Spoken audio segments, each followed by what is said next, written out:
ദൈവത്തിൻ്റെ അതിപരിശുദ്ധമായ നാമം വാഴ്ത്തപ്പെടുമാറാകട്ടെ. വീണ്ടും ഒരു പ്രഭാതം ദൈവം നമുക്ക് നൽകിയിരിക്കുകയാണ്. ഈ പ്രഭാതത്തിൽ നിങ്ങളുടെ മധ്യേ നിൽക്കുവാൻ സ്വർഗത്തിലെ ദൈവം എനിക്ക് ഒരു അവസരം കൂടെ നൽകപ്പെട്ടതോർത്ത് ഞാൻ ദൈവത്തെ സ്തുതിക്കുകയാണ്. ഇന്നത്തെ പ്രഭാതത്തിലെ ചിന്തയ്ക്കായിട്ട് ദൈവത്തിൻ്റെതായ വചനം നമുക്ക് നൽകപ്പെട്ടിരിക്കുന്നതെന്ന് പറയുന്നത് ഉൽപ്പത്തി പുസ്തകം 5-ാം അധ്യായം അതിൻ്റെ 22 മുതൽ 24 വരെയുള്ളതായ വാക്യങ്ങളാണ്. അതിനെ ആസ്പദമാക്കിയാണ് ഇന്ന് ദൈവത്തിൻ്റെ വചനം നമ്മോട് സംസാരിപ്പാൻ തക്കവണ്ണം പോകുന്നത്. പ്രാർത്ഥനയിലൂടെ ദൈവത്തോടൊത്ത് നടക്കുക എന്നുള്ളതാണ്. നമുക്കറിയാം, ഈ 5-ാം അധ്യായത്തിൽ നമ്മൾ പഠിക്കുമ്പോൾ ഇവിടെ ഒരു വ്യക്തിയെക്കുറിച്ച് പറയപ്പെടുന്നുണ്ട്. ആ വ്യക്തി എന്ന് പറയപ്പെടുന്നത് ഹാനോക്കാണ് എന്നുള്ളത് നമുക്ക് കാണുവാൻ കഴിയും. നമുക്കറിയാം, ദൈവത്തോടൊപ്പം നടന്നതായ വ്യക്തി 300 സംവത്സരം ദൈവത്തോടൊപ്പം നടന്നതായ ഒരു വ്യക്തിയാണ് ഹാനോക്ക് എന്ന് കാണുവാൻ തക്കവണ്ണം സാധിക്കും. അപ്പോൾ ഹാനോക്ക് ദൈവത്തോടുകൂടെ നടന്നതുകൊണ്ട് ദൈവം എടുത്തു, അതുകൊണ്ട് അവനെ കാണാതെ ആയി എന്ന് ദൈവത്തിൻ്റെ തിരുവചനം പഠിക്കുമ്പോൾ മനസ്സിലാക്കുവാൻ തക്കവണ്ണം സാധിക്കും. അപ്പോൾ നാമും പ്രാർത്ഥനയിലൂടെ ഓരോ ദിനവും ദൈവത്തോടൊപ്പം നടക്കുന്നുണ്ടോ എന്നുള്ളത് നാം ഓരോരുത്തരും ചിന്തിക്കണം.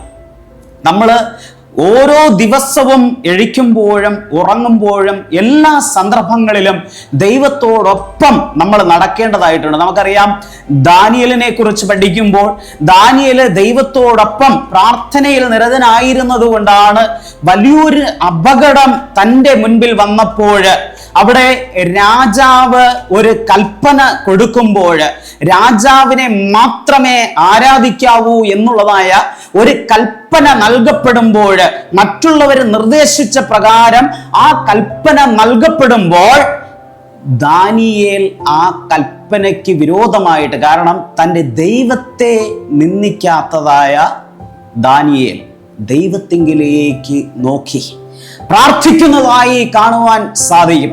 അങ്ങനെ പ്രാർത്ഥനയിലൂടെ അവിടെ ദാനിയേലിനെ സിംഹത്തിന്റെ ഗുഹയിൽ ഇടുന്നതായ സമയത്ത് ദൈവം അവിടെ ആ സിംഹത്തിന്റെ വായെ അടയ്ക്കുന്നതായി കാണുവാൻ സാധിക്കും. അപ്പോൾ പ്രാർത്ഥന എന്ന് പറയുമ്പോൾ നമ്മൾ പ്രാർത്ഥനയിലൂടെ ദൈവത്തോടു കൂടെ നടന്നു കഴിഞ്ഞാൽ നമ്മെ ദൈവം വിടുവിക്കും. ഇന്ന് എൻ്റെ മുൻപിലായിരിക്കുന്ന നിങ്ങൾ ഓരോരുത്തരും പ്രാർത്ഥനയോടുകൂടെയാണ്, ദൈവ ഇഷ്ടപ്രകാരമാണ് നിങ്ങൾ ജീവിക്കുന്നുവെങ്കിൽ നിങ്ങളുടെ മുമ്പിൽ എന്ത് പ്രതികൂലം വന്നാലും ദൈവം നിങ്ങളെ കാത്തു സൂക്ഷിക്കും. കാരണം വചനം പഠിക്കുമ്പോൾ അത് വ്യക്തമായി പറയുകയാണ്.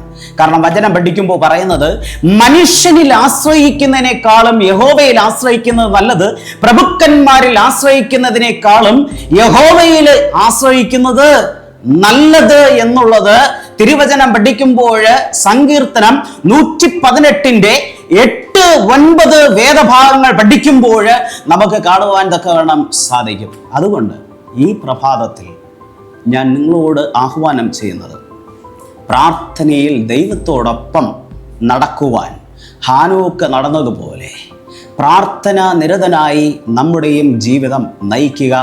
ഓരോ ദിനവും ദൈവം നമുക്ക് നൽകുമ്പോൾ പ്രാർത്ഥനയോടുകൂടെ നാം മുന്നോട്ട് പോവുകയാണെങ്കിൽ ദൈവം നമ്മെ അനുഗ്രഹിക്കും. അതുകൊണ്ട് ഈ പ്രഭാതത്തിലും നിങ്ങളെ ഓരോരുത്തരെയും ദൈവം അനുഗ്രഹിക്കട്ടെ എന്ന് പ്രാർത്ഥിച്ചുകൊണ്ട് ദൈവവചനത്തിൽ നിന്ന് വിരമിക്കുന്നു. ദൈവം അനുഗ്രഹിക്കട്ടെ. നമുക്ക് കണ്ണുകളെ അടച്ച് പ്രാർത്ഥിക്കാം. മഹാപരിശുദ്ധനും നിത്യന നീതിമാനുമായി സ്വർഗത്തിൽ വസിക്കുന്ന വാഴ്ത്തപ്പെട്ട ദൈവമേ കർത്താവേ, മനോഹരമായ ഒരു പ്രഭാതത്തെ കൂടെ ദാനമായി നൽകപ്പെട്ടതോർത്ത് സ്തുതിക്കുന്നു കർത്താവേ. ദൈവത്തിൻ്റെ വചനത്തിൽ നിന്നും ഞങ്ങൾക്ക് ചിന്തിപ്പാൻ അവിടെ നിന്ന് നൽകപ്പെട്ട വചനത്തെ ഓർത്ത് സ്തുതിക്കുന്നു. പ്രാർത്ഥനയിലൂടെ നടക്കുവാൻ കർത്താവേ, ഹാനോക്ക് നടന്നതുപോലെ ഞങ്ങൾ ഓരോരുത്തരും നടക്കുവാൻ തക്കവണ്ണം അവിടെ നിന്ന് സഹായിക്കണമെന്ന് പ്രാർത്ഥിക്കുന്നു. അവിടുത്തെ പരിശുദ്ധാത്മാവിനാൽ ഞങ്ങളെ നിറയ്ക്കണമെന്ന് ഞങ്ങൾക്കായി ജീവനെ നൽകി ഉയർത്തുന്നേറ്റിരിക്കുന്ന അരുമനാഥനായ യേശു ക്രിസ്തുവിൻ നാമത്തിൽ അപേക്ഷിക്കുമ്പോൾ അടിയൻ്റെ എളിയ യാചന കേൾക്കണമേ നല്ല ദൈവമേ. ആമേൻ.